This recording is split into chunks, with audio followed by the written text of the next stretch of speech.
Magandang araw mga kabukyo.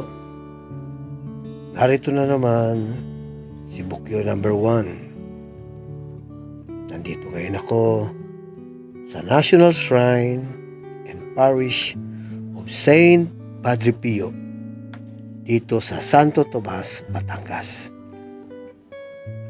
Napiling destinasyon ng aking bisita na sina Charlene, Ras Alejo, and family from Indang, Cavite.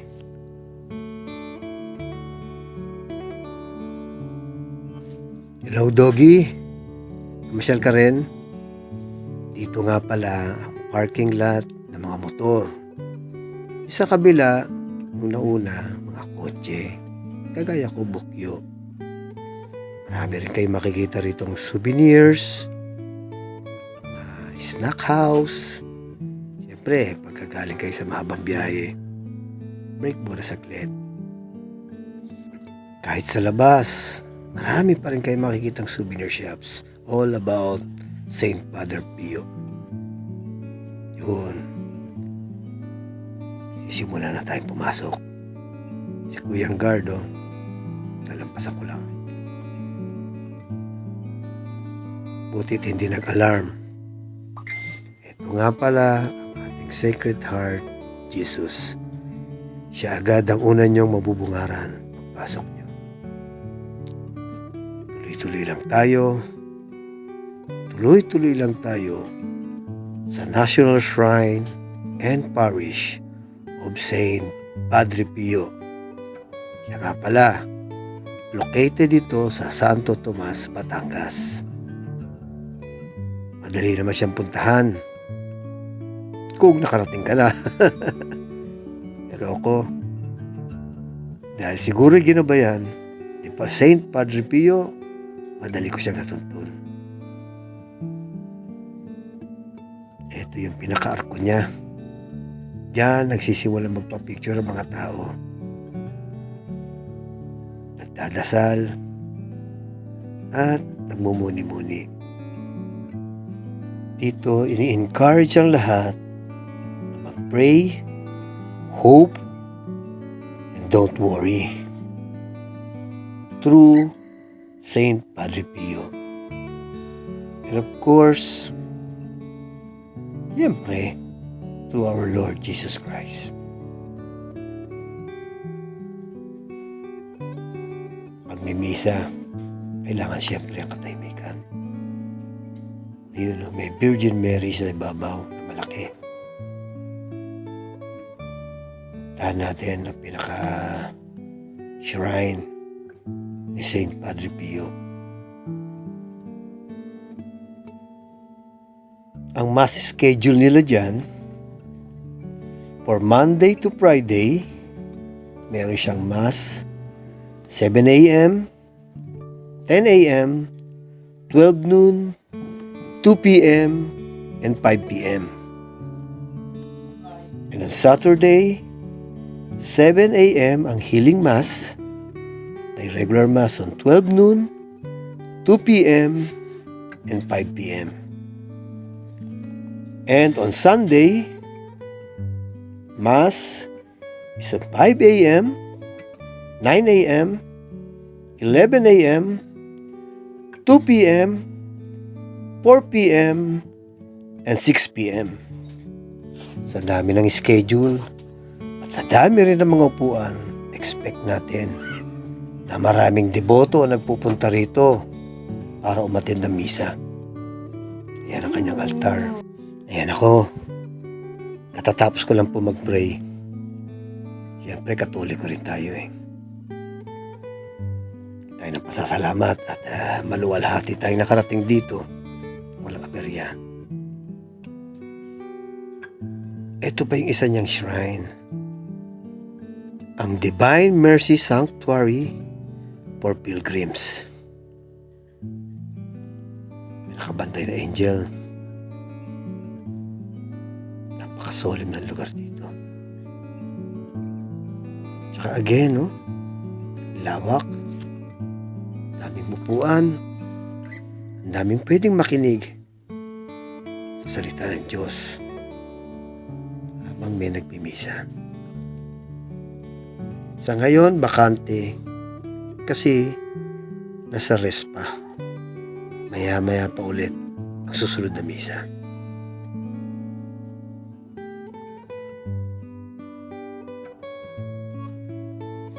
Ayan na naman, isang imahe. Ngayon, may nagsusulat ng mga prayers and petition. Gala-gala muna tayo. Ikutin natin. Kasi malawak to. Ganda ng altar. Dito nabili ng candles. Susunod natin destination ay ang Chapel of Lights, Holy Water Sanctuary, at yung Osteria. Ay, excuse me po, makikiraan. Sige, lakad tayo. Bukod sa napipil natin presence ng God, nakapag-exercise pa tayo dahil medyo malawak ang lugar. Malawak siya. Ito naman, Chapel of the Saints and Baptistry. Siguro dyan nagbibinyag. Malalaman natin. Close siya eh. Hindi ako nakapasok dyan kasi parang may oras lang ang pagbukas nun. Hello po, makikiraan po. Sige, lakad pa tayo. May tulay ulit. Dire-diretso lang. Habang nag-exercise, nawiwili ka sa mga nakikita mo. Punta naman tayo dito sa iba pang mga destinasyon dito sa loob. Sabi nila, nandito raw yung bukal ng pag-asa. Fountain of Hope. Ayun. Yung may puting bato na yun. Kung saan makikita natin si Jesus at si Saint Padre Pio na umaalalay sa isa't isa. Pinapakita sa atin na huwag tayo mawala ng pag-asa. Bumubukal ang pag-asa basta tayo'y naniniwala. Sa paligid, may mga nakabantay na mga imahe. Siguro mga santo rin yan, kaya lang hindi ko na siya alam kung sino-sino sila.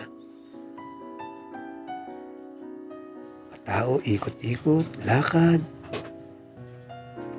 Kanya-kanya sila ng pupuntahan. Ikot din ako. Ano kaya susunod kong pupuntahan? Ayun. Sunod lang ako sa agos ng tao.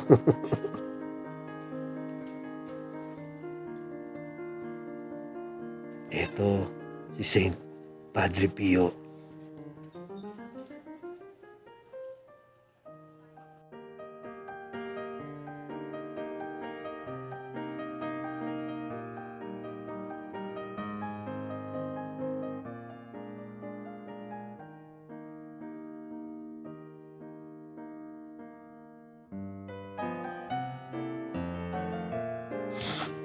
Punta pa tayo sa dako rito. Meron ditong Holy Water Sanctuary. Pero mamaya natin pasukan yan. Daanan muna natin ang Our Lady of the Rosary. Ito siya.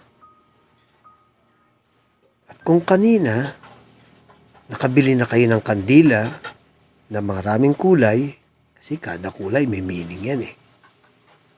Dito siya itinitirik at sinisindihan. Pansinin nyo, bawal dito yung mahahabang kandila. Yung mga kandilang maliliit lamang na tikulor. Gandang araw po. Dito sa kabila meron pa. Tirikan din ang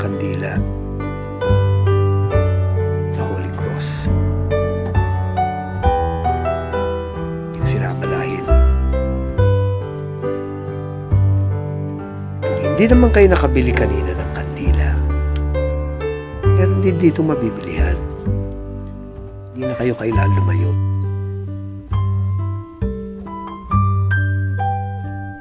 Yan ang Chapel of Lights.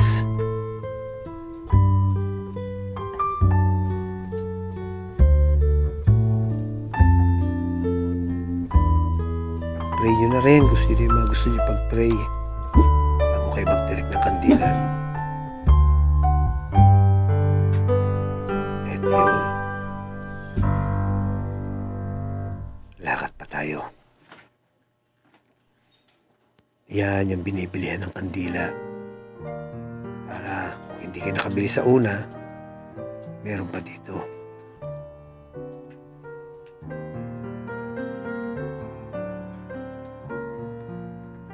Ngayon, tingnan natin kung anong meron dito.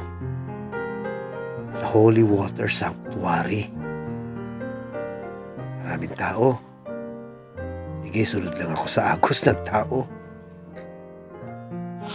Ayun, si Saint Padre Pio nakaupo. At may bumabalong na tubig. Yan daw ang holy water. Kaya lang, hindi ko alam kung pwedeng kumuha eh. Umipo lang ako, lamig. At refreshing. Nag-pray na lang ako. Pasalamat sa lahat ng biyaya at kalakasan pinagkakaloob sa akin at sa aking pamilya. Mga kaibigan at kakilala. Sa itaas, ayun, ang Station of the Cross. Napakaganda ng pagkakapinta. Our Lady of Perpetual Help.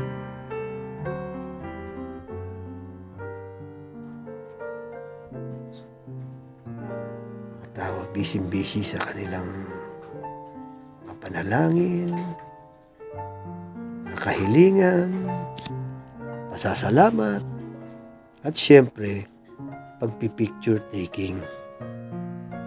Minsan lang kasi makapunta rito eh. Yan. Yan ang sinasabi nilang bukal.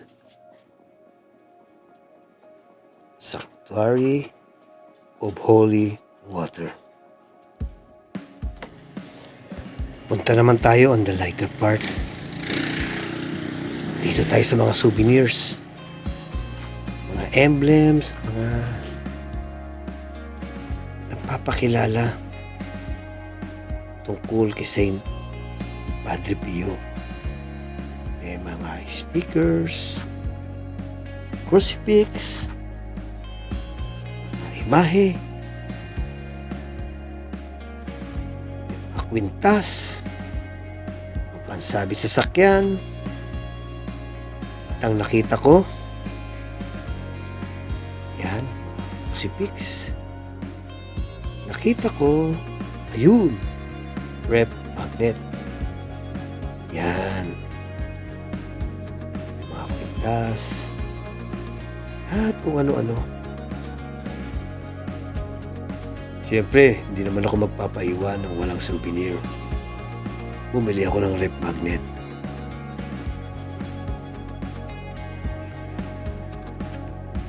Yan. Gandang bundok yan. Tanaw na tanaw yan dito sa loob.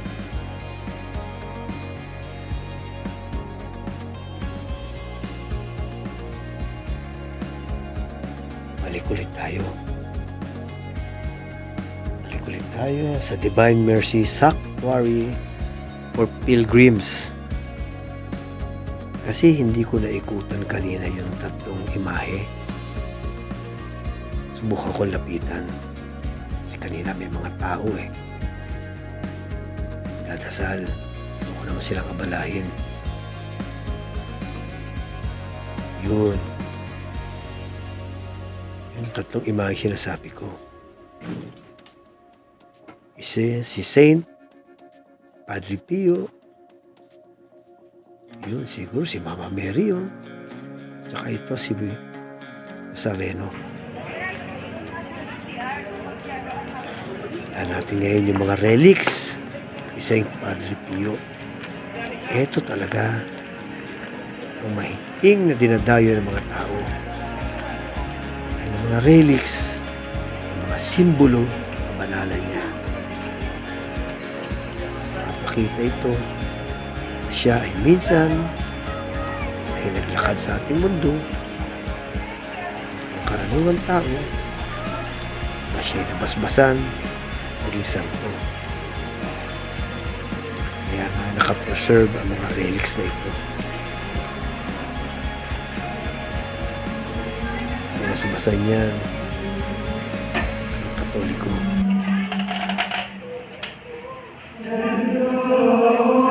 Pasok tayo para makita natin ano meron sa loob.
Palabas na yan.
The great devotion to Santo Padre Pio is exhibited in the church, not only from the Archdiocese ang ating taus-pusong pasasalamat na naging bahagi at bahagi ng kasalukuyang pagpapalago pa ng delusyon kay Santo Padre Pio at pagpapaganda pa ng parokya at pambansang dambana ni Santo Padre Pio. Salamat sa inspirasyon at pangarap ng mga taong naging instrumento. Maraming salamat. Charlene, Ras Alejo and family, sila po yan. At ito po ulit ako. Please like, subscribe, and follow my YouTube channel, Tagaytay Taxical Service. Maraming salamat po. Until my next vlog.